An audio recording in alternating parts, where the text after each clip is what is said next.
જયંતિ અખંડ ભારત બનાવવામાં જેનું યોગદાન છે અને જયંતિ બહુ સાનો શોકતથી આજે ઉજવવામાં આવી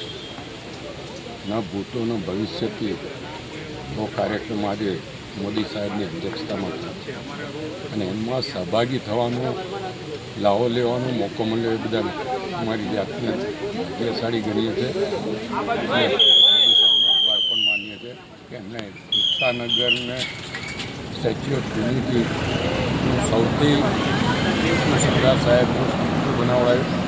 અને જે રીતે ડેવલપમેન્ટ કર્યું છે અને જે રીતે આજે અહીંયા પરેડનું આયોજન કરવામાં આવ્યું દિલ્હીની પરેડો તો બધા જ હોય છે પણ આ પરેડ પહેલી વાર ગુજરાતમાં કરવામાં આવી એ બધા દિલથી મોદી સાહેબનો આભાર માનીએ છીએ જે પરેડમાં ભાગ લીધો છે એ બધાને અમે સજ્જ સ્મરતા ધારાસભ્ય